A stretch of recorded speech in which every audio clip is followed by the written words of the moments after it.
chalá, weá. What if the end does not arrive as a single catastrophic event, but begins quietly through small disruptions that repeat with unsettling precision? After the storms passed and the skies cleared, everything should have followed a familiar script. Recovery is supposed to look predictable. The ground dries, the air stabilizes, people rebuild, and nature returns to its baseline rhythm. That expectation is deeply embedded not only in scientific models, but in human psychology itself.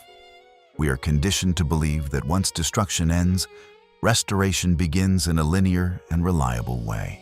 But what started happening instead did not follow that script. And the deeper you look, the harder it becomes to dismiss it as coincidence. In multiple regions across the United States, rainfall began to appear under conditions that did not align with any known atmospheric pattern. It did not gather with dark clouds on the horizon. It did not roll in with pressure changes or wind shifts. It simply appeared, falling from clear blue skies onto land that had only just begun to stabilize. These were not violent storms or prolonged downpours. They were brief, almost surgical interruptions, returning again and again at moments when reconstruction had already begun. Roads that had survived flooding became wet again without explanation. Freshly dried soil softened unexpectedly. Crops that had just been replanted were interrupted before they could establish roots. What unsettled observers was not the damage, but the timing. According to publicly available meteorological data from NOAA, the National Oceanic and Atmospheric Administration, there were no recorded storm systems, pressure anomalies, or precipitation patterns corresponding to these localized events at the times they were reported. Weather radar showed clear conditions. Satellite imagery revealed no cloud formations capable of producing rainfall. Emergency alert systems remained silent. Yet witnesses consistently described the same phenomenon: rain falling without buildup, without warning, and without a traceable origin. This disconnect between observation and measurement creates a fracture not just in understanding, but in trust. Because when instruments designed to read the environment fail to register what people are directly experiencing, the issue is no longer about weather. It becomes about perception, about limitation, and about the possibility that something is occurring outside the framework we rely on to interpret reality. The true anomaly is not the water itself. It is the disruption of sequence. Rain is expected before recovery, not after. It is supposed to nourish growth, not interrupt it. But here, it arrives after warnings have been lifted, after rebuilding has begun, after the narrative has shifted from crisis to healing. That inversion matters. It suggests that what we call recovery may not actually represent completion. It may only represent a pause, a surface-level stabilization that does not reflect what is still unfolding beneath. And when a system begins to behave out of sequence, repeating small disruptions at precisely the moments we assume safety, the question changes fundamentally. It is no longer about cause and effect. It becomes about intention, pattern, and whether what we are witnessing is random at all. As the land continued to respond in ways that defied expectation, attention gradually shifted downward. Not because anyone was looking for something, but because something began to make itself known. Long after seismic readings had returned to baseline and the ground had stopped moving in any measurable way, a sound began to emerge. It was not sharp, not explosive, and not immediately alarming. It was low, sustained, and deeply resonant. The kind of vibration that does not travel through air, but through matter itself. People did not hear it so much as feel it. First as a subtle pressure, then as a persistent hum that seemed to move beneath their feet. Reports came from different regions, separated by distance and geography. Yet the descriptions were nearly identical. Among the most documented cases were those in Cincinnati, where local station WLWT5, an NBC affiliate, reported that residents had been hearing a continuous low-frequency noise for weeks. Some described it as a distant engine that never shut off. Others compared it to the sound of metal under tension. What unified these accounts was not just the sound itself, but its persistence and its resistance to explanation. Scientists began by examining the usual suspects. Seismic activity was ruled out. There were no earthquakes, no aftershocks, and no tectonic movement that could account for a sustained vibration of that nature. Industrial sources were investigated. No drilling operations, no underground construction, and no explosions were recorded in the affected areas. Acoustic analysis failed to identify a clear origin point. Instruments designed to detect subsurface activity showed minimal disturbance, certainly nothing proportional to what people were reporting. However, some sensitive equipment did register slight irregularities in the local magnetic field. Fluctuations that were too small to trigger alarms, but too consistent to ignore entirely. Still, these readings did not provide a causal explanation. They only deepened the mystery. The ground appeared stable. The data suggested normal conditions. Yet the experience on the surface told a different story. And then there was the behavior of animals. Before humans fully registered the sound, animals had already begun to react. Livestock became restless, then still. Birds altered their flight paths, circling longer before landing or avoiding certain areas altogether. Wildlife retreated from locations they had previously occupied without hesitation. These reactions were not chaotic or panicked. They were measured, consistent, and strangely deliberate. This distinction is critical. Animals were not responding as if to an immediate threat. They were responding as if to a presence, something continuous rather than sudden. Scientific literature has long acknowledged that animals can detect low-frequency vibrations and electromagnetic changes beyond the range of human perception. Studies referenced in publications such as National Geographic have documented animal sensitivity to pre-seismic signals, allowing them to respond before earthquakes occur. But in this case, there was no event following the signal. No quake, no collapse, no visible consequence. The signal existed on its own, sustained without resolution. This creates a far more unsettling possibility. What if the sound is not a warning of something about to happen, but evidence of something that is already happening? Something ongoing that does not culminate in a single observable event? Because if that is true, then the absence of disaster is not reassuring. It is misleading. It suggests that whatever is occurring does not need to announce itself with force.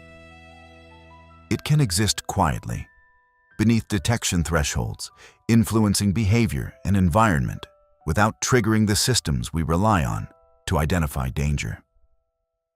And if both nature above and below the surface are beginning to operate outside of expected patterns, then the issue is no longer confined to isolated anomalies. It becomes a question of whether the baseline itself is shifting, whether what we define as normal is no longer an accurate reference point, and whether we are observing the early stages of a process that has not yet revealed its full form. As the disturbances above and below the surface continued without forming a single catastrophic event, another layer of the pattern began to emerge. One that did not rely on instruments, measurements, or human interpretation, but on instinct. In areas that had already been declared safe, where officials had lifted warnings and life had begun to return to a sense of routine, animals slowly reappeared. At first glance, this seemed like a reassuring sign, a natural confirmation that conditions had stabilized.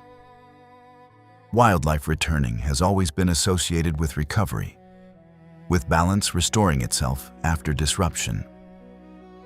But what observers quickly realized was that this return did not carry the confidence or fluidity that normally defines it. Herds of deer stepped back onto paths they had followed for generations.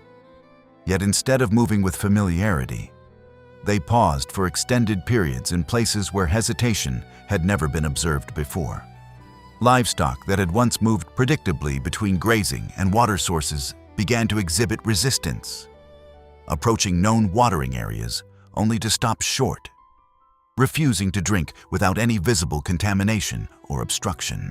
Birds, often the first to reclaim territory after environmental disruption, behaved in ways that defied their usual patterns. Rather than descending directly onto perches or feeding grounds, they circled repeatedly overhead, sometimes for several minutes, before either landing cautiously or abandoning the attempt entirely.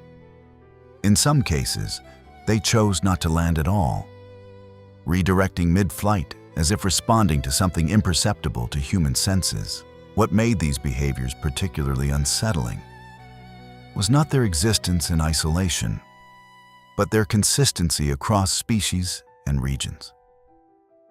Different animals, with different biological systems and survival strategies, were responding in remarkably similar ways. This uniformity suggested that the trigger was not specific to a single ecological factor, but something more fundamental, something that interacted with a broader layer of perception shared across living systems. Scientific literature has long acknowledged that animals possess sensory capabilities beyond human thresholds. Research referenced in publications such as National Geographic has documented how animals can detect low-frequency vibrations, subtle changes in atmospheric pressure, and fluctuations in the Earth's magnetic field.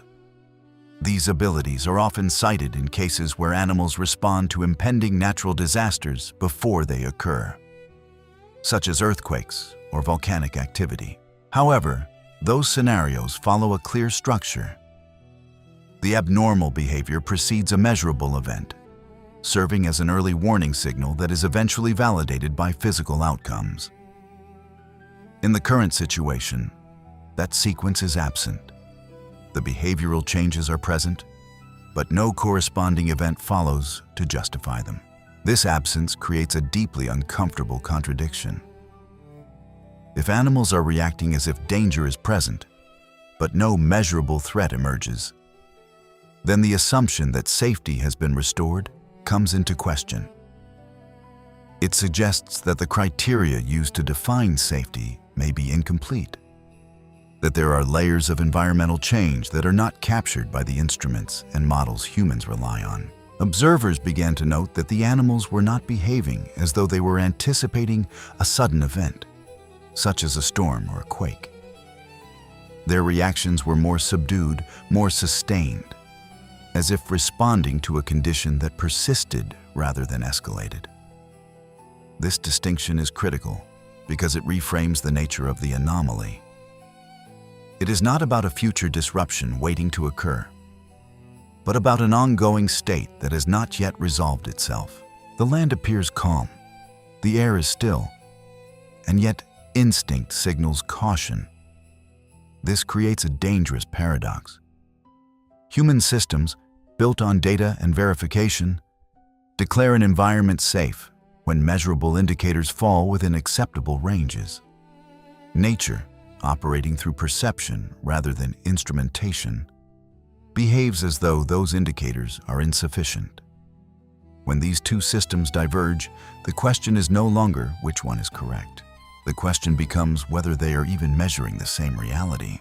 As attention lingered on these behavioral inconsistencies, another detail began to draw scrutiny, one that at first seemed subtle but grew increasingly difficult to ignore. The ground itself, which had visibly fractured during earlier disturbances, began to close. Cracks that had spread across soil and pavement narrowed over time, their edges drawing back together as if the land were undergoing a process of self-repair. This was, in many ways, expected. Geological recovery often involves the settling and stabilization of displaced material. a gradual return toward equilibrium after stress has been released. From a distance, this appeared to be exactly what was happening. Surfaces that had been uneven began to smooth. Gaps that had divided terrain started to disappear. To an observer looking for signs of recovery, this would have been interpreted as confirmation that the system was returning to normal. But closer inspection revealed something that did not align with that interpretation. The cracks did not simply vanish. They left behind traces, and those traces were unlike anything typically associated with natural erosion or settling. Instead of fading irregularly or breaking apart into random patterns, the marks remained as straight, continuous lines etched into the surface. They extended across soil and stone with a level of precision that suggested direction rather than randomness.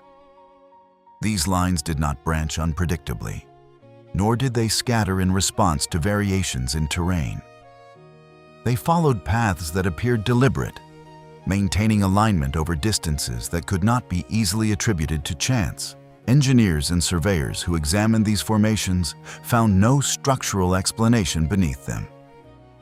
There were no buried utilities, no pipelines, no geological faults that corresponded to the orientation of the lines. Soil composition remained consistent across affected and unaffected areas, eliminating the possibility of localized material differences causing the effect. The markings existed without an identifiable cause within the frameworks used to understand ground behavior. What added another layer of complexity was the spatial relationship between these markings and the previously reported subsurface sounds. In multiple instances, the lines appeared most prominently in areas where the low-frequency hum had been observed days earlier. This correlation did not provide a direct explanation, but it suggested a sequence. Something had moved or changed beneath the surface, producing an effect that manifested as sound, and then, after the surface stabilized, left behind a visible record of that movement. If this sequence holds, then the ground is not merely reacting to stress. It is retaining information about that stress in a way that remains visible even after the immediate effects have subsided. This transforms the role of the land from passive medium to active participant. It does not simply absorb and release energy. It documents the process. Such a possibility challenges conventional interpretations of geological behavior. In standard models, once a disturbance has passed and equilibrium is restored, the system does not preserve detailed traces of the forces that acted upon it. Residual effects may exist, but they are typically irregular and diminish over time. Here, however, the traces are structured, persistent, and resistant to natural degradation. They do not behave like scars left by damage. They behave more like imprints left by pressure applied in a controlled manner. This distinction raises a profound question. If the markings are not random and not explainable through known processes, then what determined their form? And if their form is consistent across different locations, what does that consistency imply about the underlying cause? When considered alongside the behavioral patterns observed in animals, a more complex picture begins to take shape. The sequence is no longer isolated to a single layer of the environment. It spans multiple domains. Subsurface activity produces sound that is detected by living organisms before it is measurable by instruments. The surface responds by forming patterns that persist after the activity subsides. Animals return but do not fully resume normal behavior, as if recognizing that the process is incomplete. Each layer reflects a different aspect of the same phenomenon, and none of them provide a complete explanation on their own. Together, however, they suggest that what is occurring is not a series of unrelated anomalies, but a coordinated shift that is being expressed differently depending on the medium through which it passes. This leads to a deeper and more unsettling line of thought. If the ground can close and still retain a precise memory of what occurred beneath it, then recovery may not mean resolution. It may mean containment, The surface appears stable not because the underlying process has ended, but because it has been restrained or redirected. The markings then become not remnants of damage, but indicators of where and how that restraint is being maintained. In this context, the absence of visible danger does not equate to safety. It indicates that whatever forces were active have not disappeared. They have simply moved beyond immediate detection, leaving behind a structured trace of their presence. And if both instinct and environment continue to reflect that presence in subtle but consistent ways, then the assumption that the situation has returned to normal becomes increasingly difficult to justify. As the pattern continued to unfold across multiple layers of the environment, the anomalies began to intensify in visibility, no longer confined to subtle shifts or behaviors that required careful observation to detect. What had once appeared as isolated irregularities now started to manifest as events that directly disrupted expectations in ways that could not be easily overlooked. One of the most striking developments was the occurrence of hailstorms during periods traditionally associated with renewal and growth. Spring, by definition, represents a transition toward stability, warmth, and biological expansion. It is the phase when ecosystems reestablish themselves, when plants emerge from dormancy, and when environmental conditions are expected to support rather than threaten new life. Yet, in multiple instances, ice began to fall from otherwise calm skies at precisely the moment when this transition was underway. These were not remnants of late winter storms lingering beyond their season, nor were they accompanied by the atmospheric indicators typically associated with severe weather. There were no advancing storm fronts, no sudden drops in temperature that would justify the formation of hail, and no warning systems activated in advance of their arrival. The air remained mild, the light consistent with seasonal norms. And then, without escalation, solid ice descended with enough force to damage crops, shatter surfaces, and halt the fragile progress of early growth. Meteorological data provide some context for understanding the broader trend, but not the specificity of these occurrences. According to reports from AccuWeather, there has been a measurable increase in the frequency of severe weather events, including hail, attributed in part to shifting climate dynamics and atmospheric instability. However, even within that framework, the timing observed in these cases stands out as highly irregular. Hail forming at the exact point when vegetation has just begun to re-establish itself introduces a level of precision that extends beyond general climatic fluctuation. It targets the moment of maximum vulnerability, when systems are neither dormant nor fully developed, but in transition. This timing is critical because it amplifies the impact of the event without requiring extreme intensity. A short burst of hail during peak winter conditions would carry little consequence compared to the same event occurring during the earliest stages of growth. In this sense, the disruption is not defined by scale, but by placement within a sequence.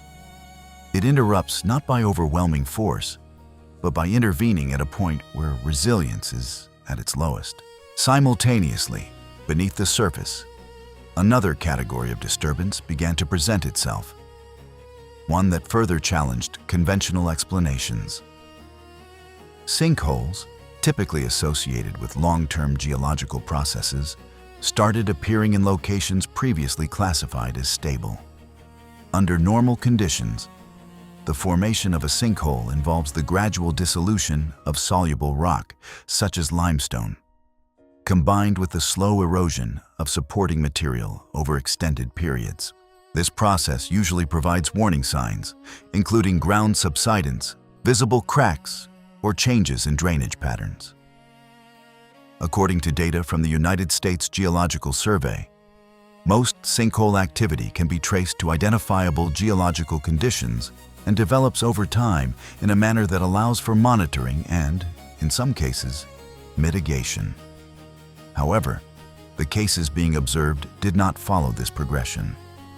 The ground did not sag gradually or exhibit precursor signals.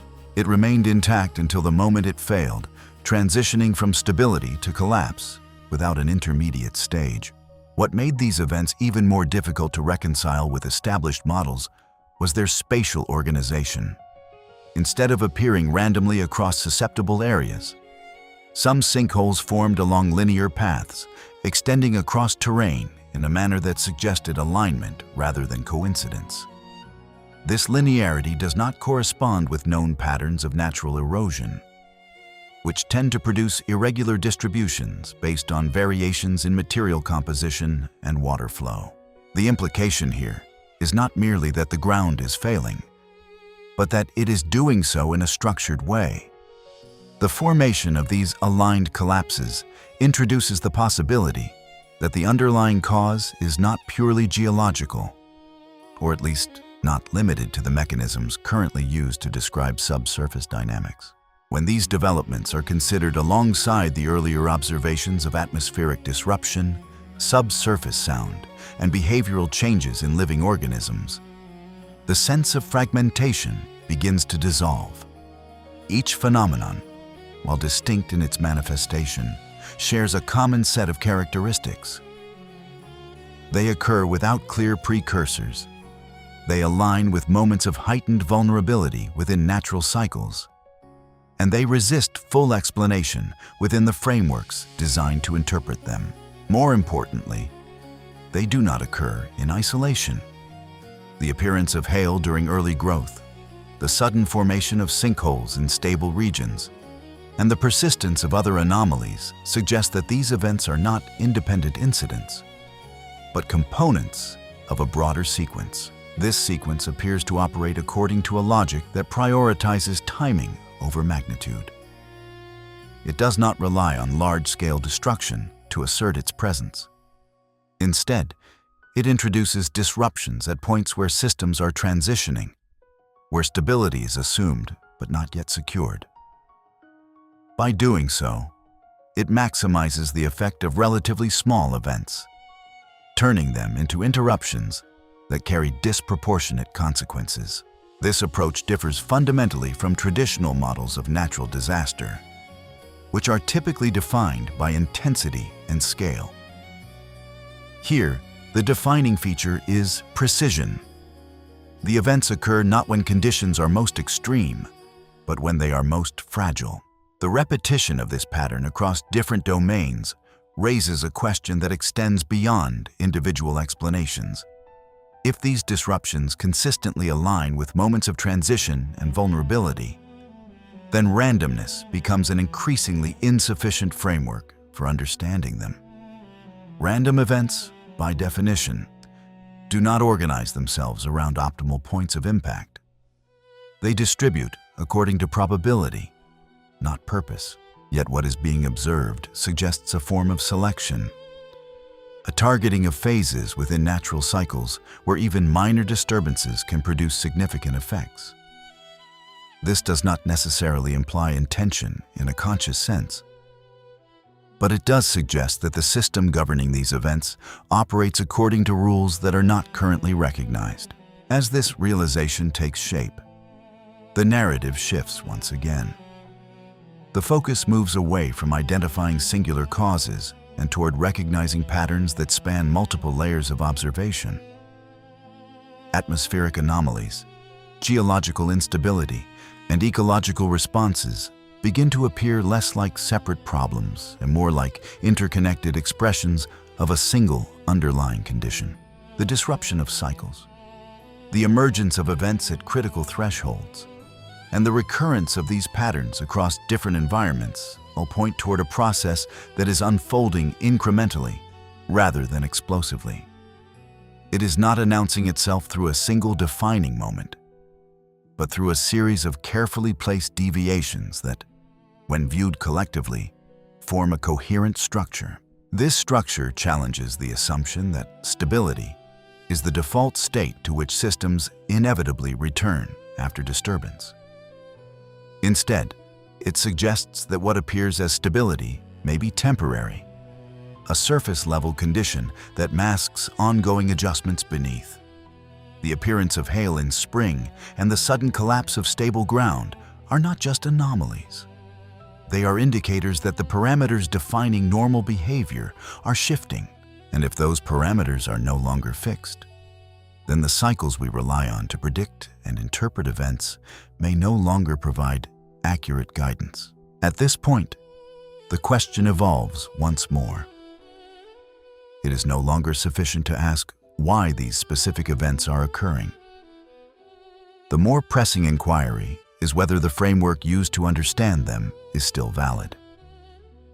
If multiple systems are exhibiting deviations that align in both timing and structure, then the possibility must be considered that these are not exceptions to the rule, but signs that the rule itself is changing. And if that is the case, then the implications extend far beyond any single phenomenon, reaching into the foundational assumptions that shape how we perceive and respond to the world around us. As the sequence of disruptions continued to extend beyond weather, geology, and biological response, a new layer of the pattern began to reveal itself, one that did not originate from movement or force, but from exposure.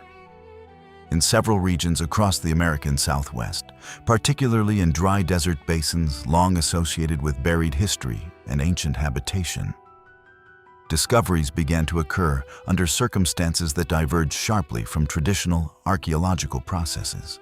These findings were not the result of organized excavation, nor were they uncovered through erosion caused by storms or flooding.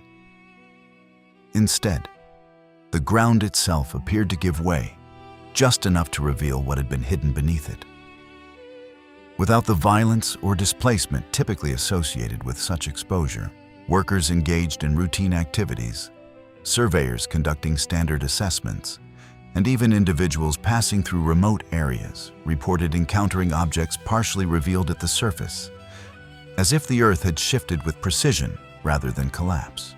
What distinguished these discoveries was not merely their presence, but their condition. According to archaeological understanding, artifacts that remain buried over extended periods are subject to continuous environmental stress.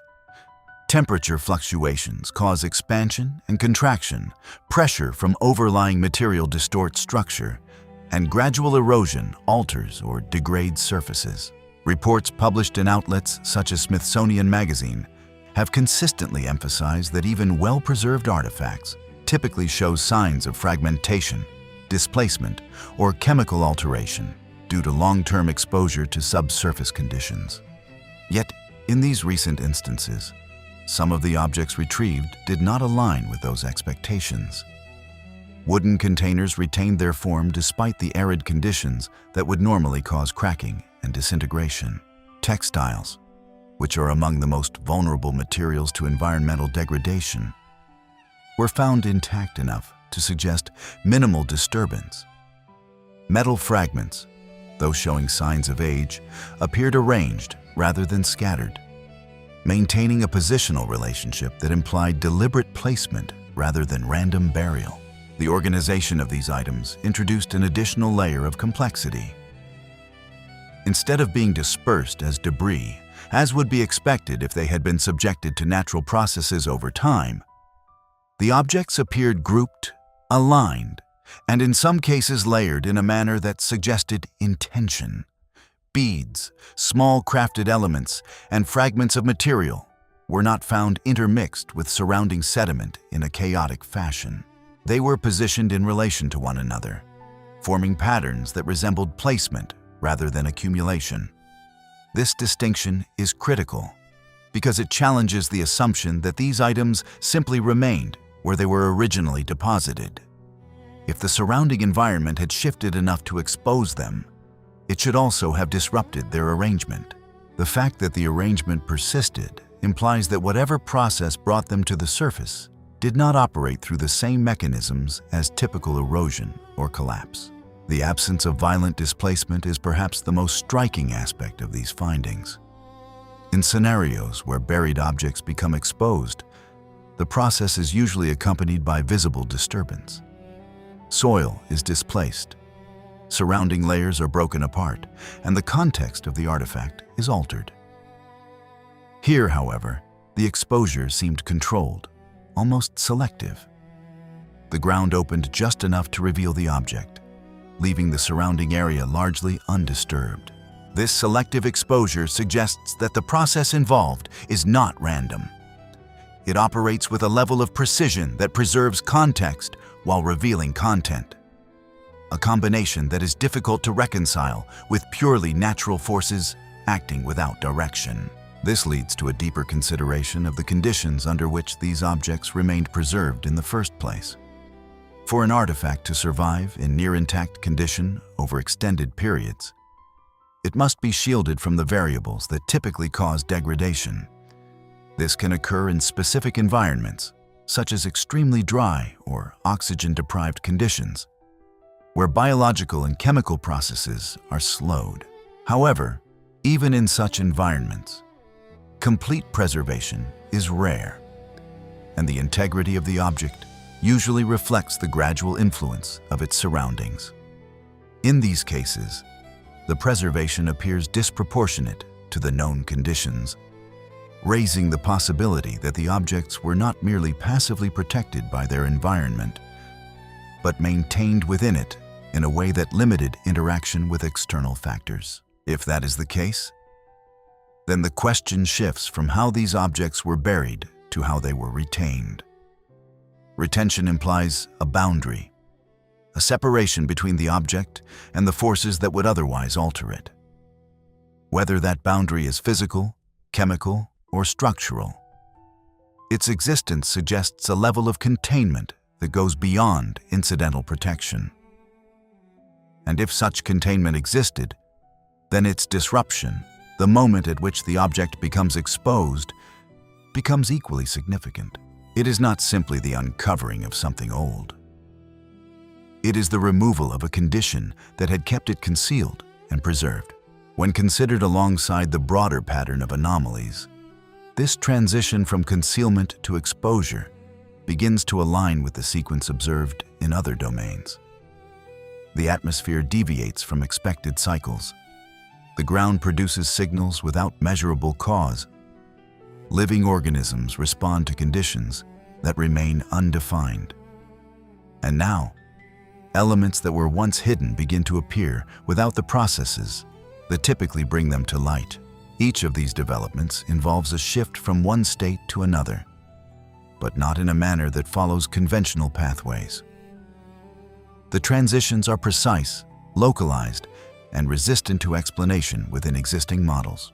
This convergence suggests that the emergence of these artifacts is not an isolated phenomenon, but part of the same underlying process that has been affecting other systems. The difference lies in the form of expression, where the atmosphere manifests disruption through timing, and the ground through vibration and structure. This layer manifests through revelation. It brings into view what was previously inaccessible, not by breaking apart the environment, but by altering the conditions that kept it hidden. This method of exposure preserves information that would otherwise be lost, maintaining relationships between objects and their placement in a way that standard processes would not allow. The implications of this are difficult to ignore. If objects can remain preserved beyond expected limits and then appear without the mechanisms that typically govern their exposure, then the boundaries that define what is accessible and what is not may not be as fixed as assumed. The ground, which is often perceived as a passive archive of history, may be participating in a process that determines not only what is stored, but when it is revealed. This introduces the concept of timing not just in environmental events, but in the emergence of information itself. At this point, the pattern begins to extend beyond physical phenomena and into the realm of interpretation. The appearance of preserved artifacts at a time when multiple systems are exhibiting instability raises the possibility that these events are interconnected not only in occurrence, but in meaning. It is not simply that unusual things are happening simultaneously. It is that they are happening in a sequence that moves from disruption to response to exposure. Each stage builds upon the previous one, creating a progression that is more structured than random coincidence would suggest. This progression invites a question that becomes increasingly difficult to dismiss. If the objects now being revealed were preserved under conditions that prevented their degradation, and if those conditions are now changing in a way that allows them to surface without destruction, then what determines the timing of that change? Why now, rather than at any other point in the past? What has shifted in the system that governs both the concealment and the revelation of these elements? And if this shift is part of the same process affecting the atmosphere, the ground, and living organisms, then the emergence of these artifacts may not be an endpoint, but another step in a sequence that has not yet reached its conclusion. This perspective reframes the discoveries in a way that moves beyond their immediate physical characteristics. They are no longer just remnants of past activity. They become indicators of present change. Their condition, their arrangement, and the manner in which they appear all point toward a process that is actively reshaping the relationship between what is hidden and what is seen. And if that relationship is being altered in conjunction with broader environmental and biological changes, then the appearance of these objects may represent more than a coincidence of timing. It may represent a shift in the conditions that define access to information, a shift that is occurring across multiple layers of the environment simultaneously. As this realization takes hold, the distinction between past and present begins to blur. The artifacts belong to another time, yet their emergence is tied to current conditions. They are both remnants and signals, carrying information not only about where they came from, but about what is happening now.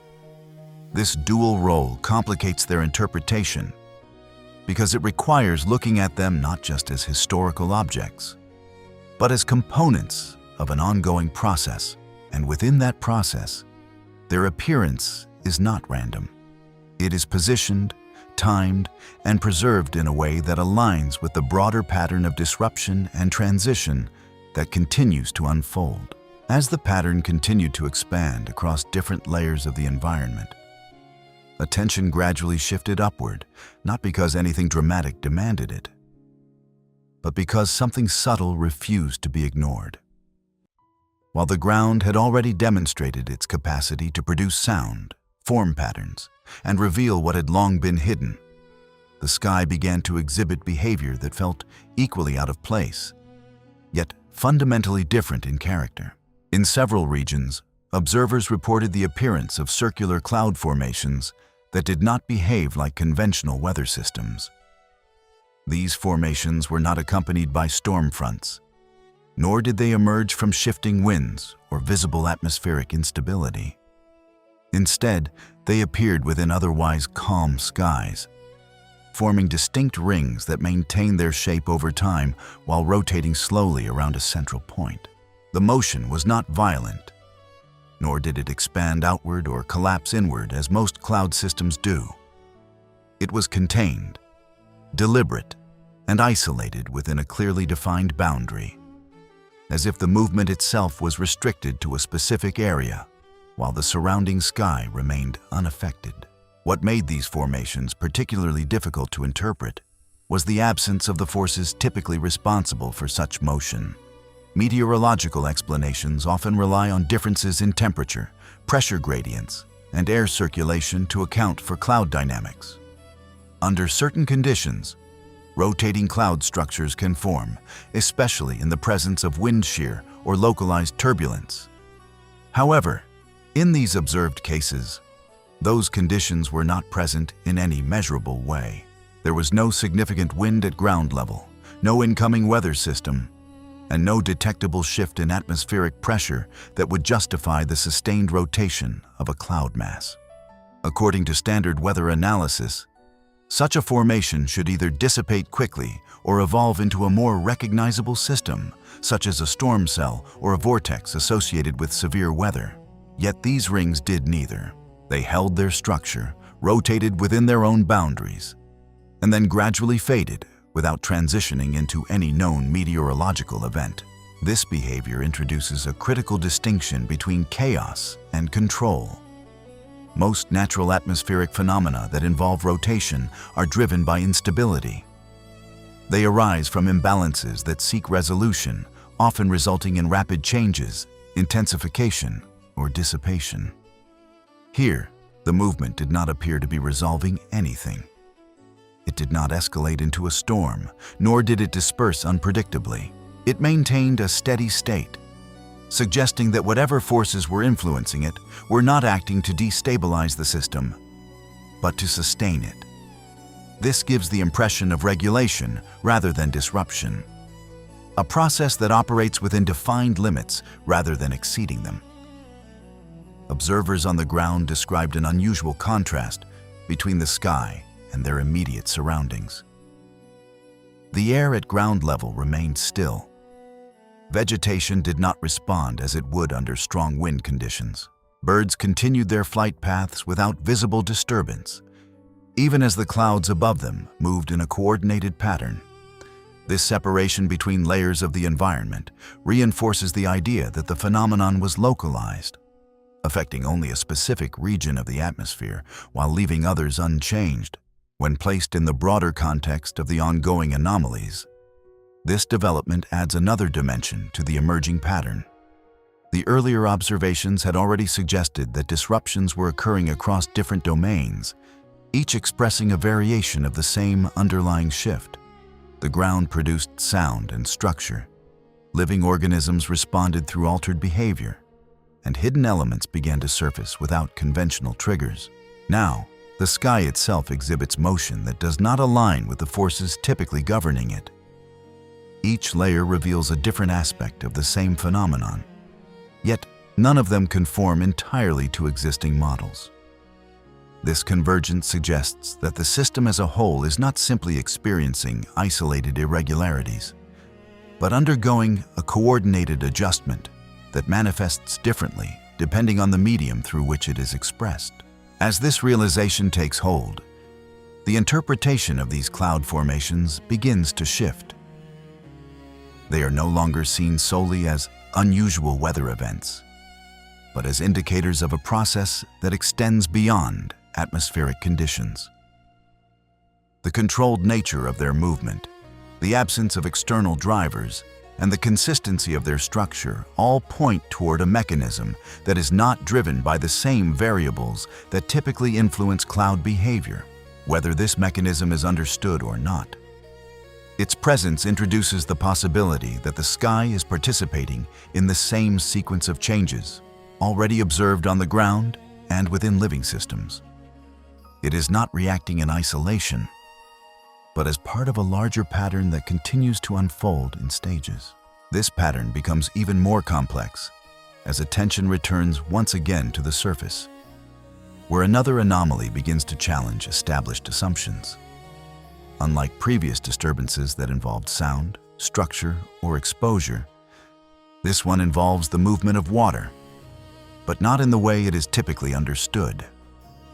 In multiple locations, water began to appear from below rather than above. It did not arrive through rainfall, nor did it originate from overflowing rivers or visible sources. Instead, it emerged through the ground itself, rising into spaces that are normally dry, such as basements, streets, and lower levels of infrastructure.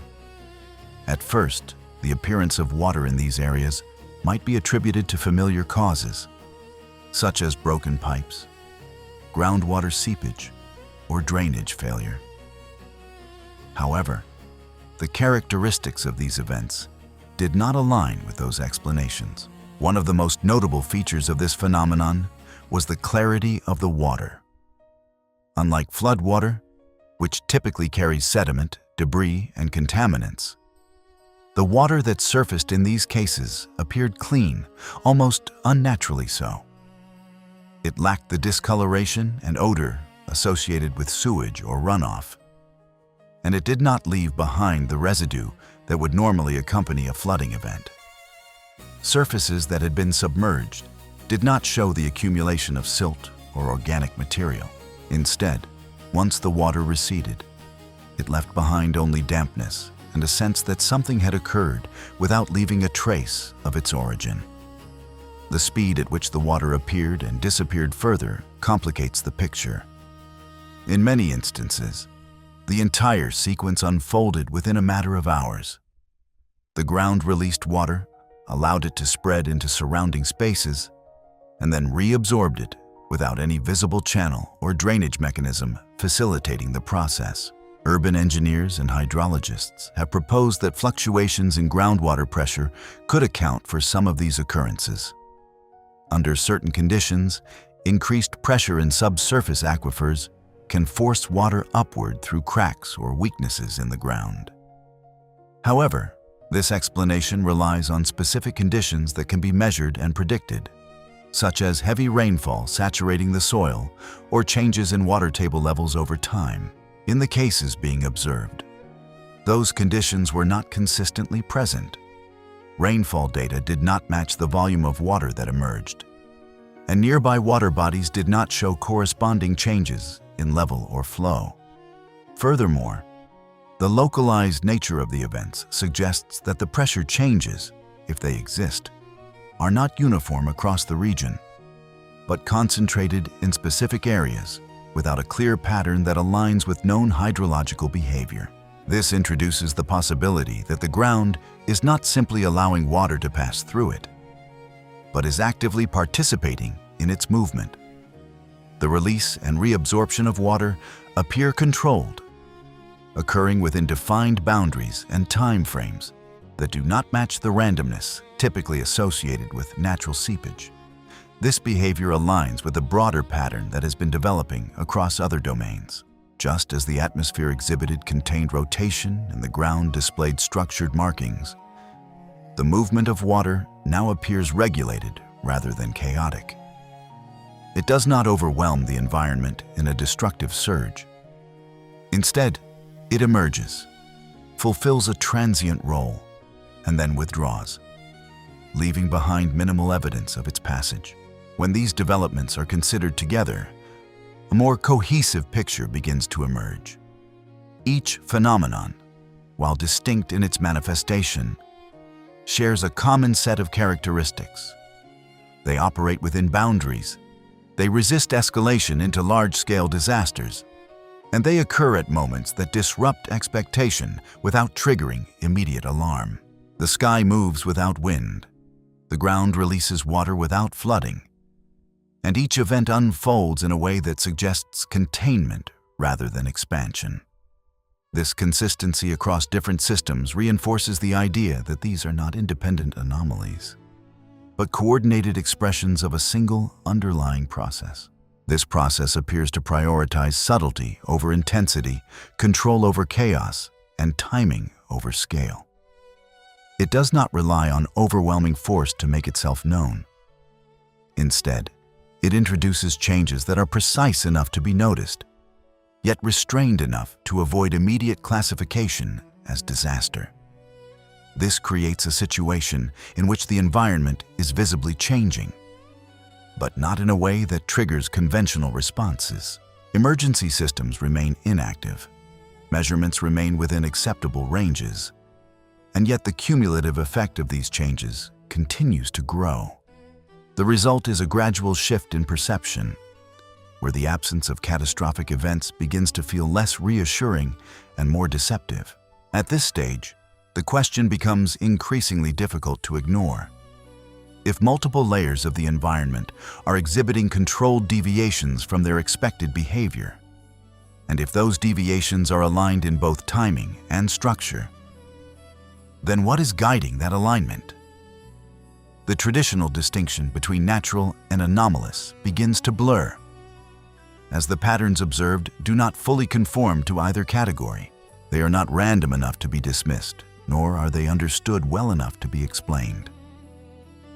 And within that uncertainty lies the possibility that what is unfolding is not an interruption of the system, but a reconfiguration of it, one that is being revealed gradually through a series of events that are only now beginning to form a recognizable pattern. As each layer of disturbance has revealed itself in isolation, it has been possible, at least temporarily, to explain it away, to assign it to known categories, to treat it as an anomaly that exists within the boundaries of an otherwise stable system. A strange rainfall can be dismissed as an atmospheric irregularity. A low-frequency sound can be attributed to unknown but ultimately natural subsurface activity. Animal behavior can be rationalized as sensitivity to subtle environmental changes. Ground markings can be framed as the residual effect of pressure and stress. Unseasonal events can be folded into broader climate trends. Even the appearance of preserved objects can be explained through rare but not impossible conditions of environmental protection.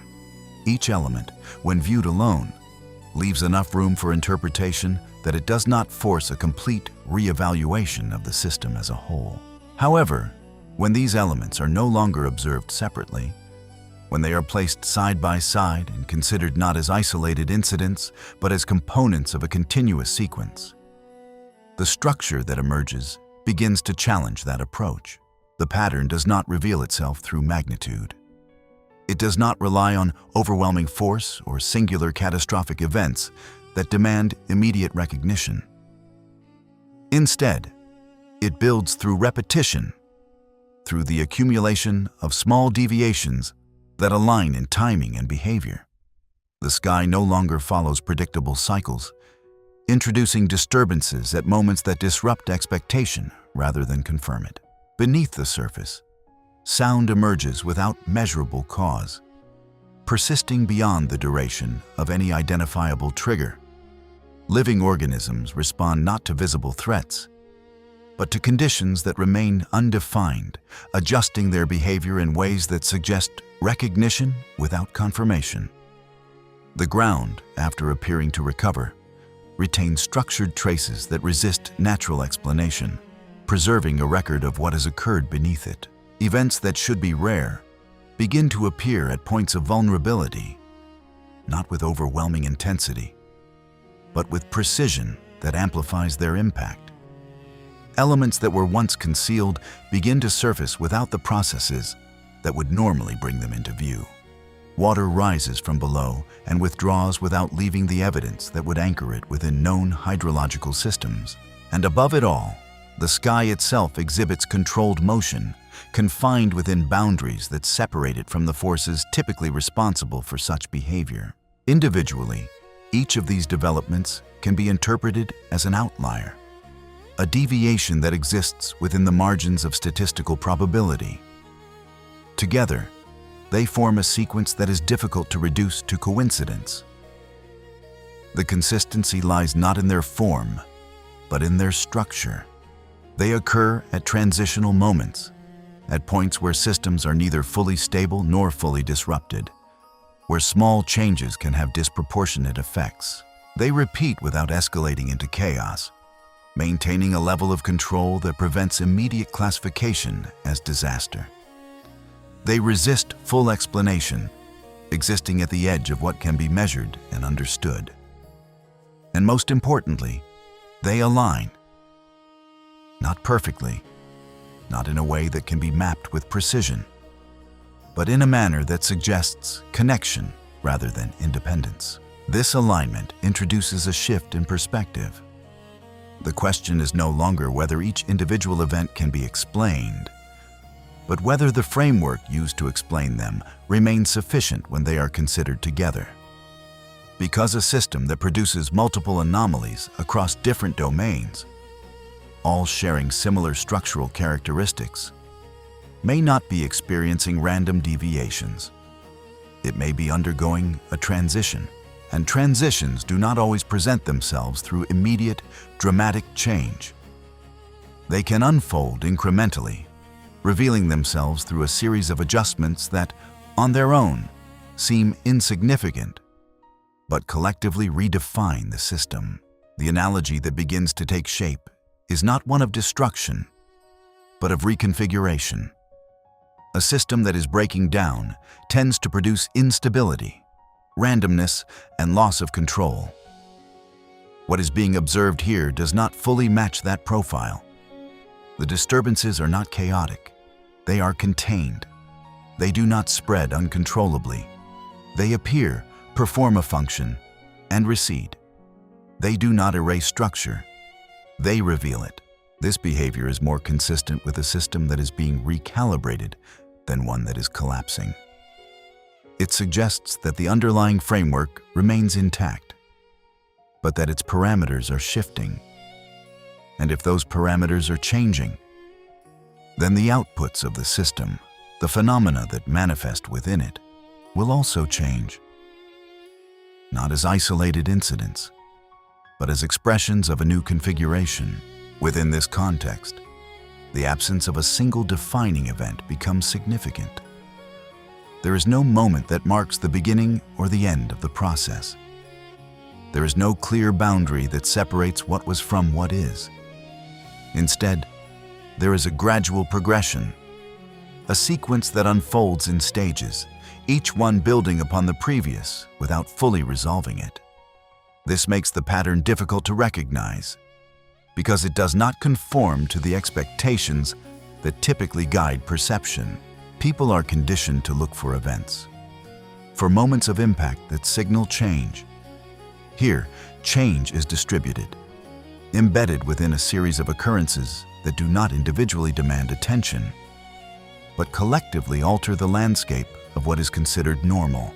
This distributed nature of change creates a gap between perception and reality. Systems that rely on thresholds to trigger response may not activate, because no single event exceeds the limits required to classify it as a threat. Data remains within acceptable ranges. Alerts remain silent. Yet the cumulative effect of these events continues to grow, gradually shifting the baseline from which those thresholds are measured. Over time, what was once considered abnormal becomes integrated into the new definition of normal. Not because it has been explained, but because it has been repeated enough to lose its initial impact. This normalization of anomaly is perhaps the most subtle and most consequential aspect of the pattern, because it allows the process to continue without resistance. As this possibility is considered, the implications extend beyond the specific phenomena that have been observed. If the system is indeed undergoing a reconfiguration, then the changes seen so far may represent only the initial stages. The sequence may not be complete. The alignment of events may become more pronounced, the connections more visible, the patterns more difficult to dismiss.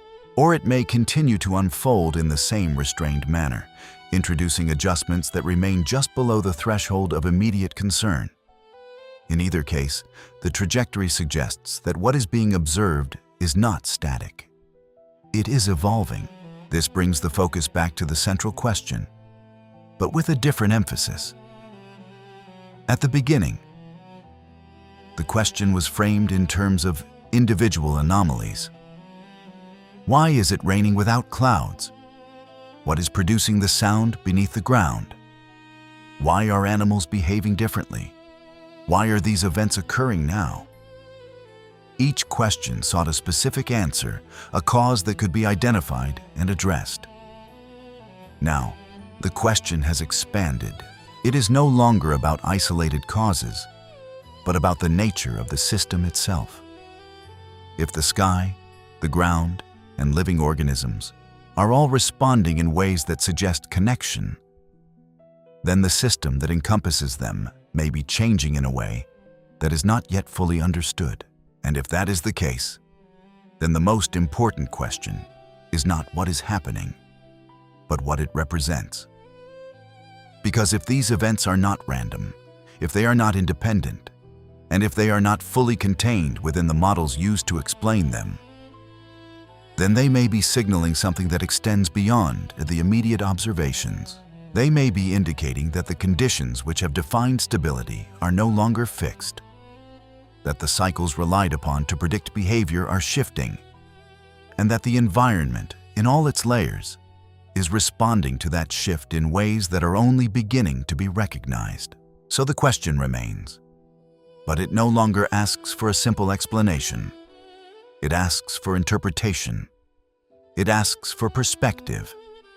It asks whether what is being witnessed is the conclusion of a process that has been building unnoticed, or the initiation of something that has only just begun to reveal itself. Because if the pattern continues, if the sequence expands, and if the alignment becomes clearer, then the distinction between those two possibilities may not be as separate as it appears. And that leaves one final thought, one that cannot be resolved through data alone. If the signs are not random, if the system is not stable, and if the changes are connected, then are we looking at the end of something familiar, or the beginning of something we are not yet prepared to understand? Please let me know your thoughts in the comments. If you found this video even a little interesting, I would truly appreciate it if you could give it a like and subscribe to the channel.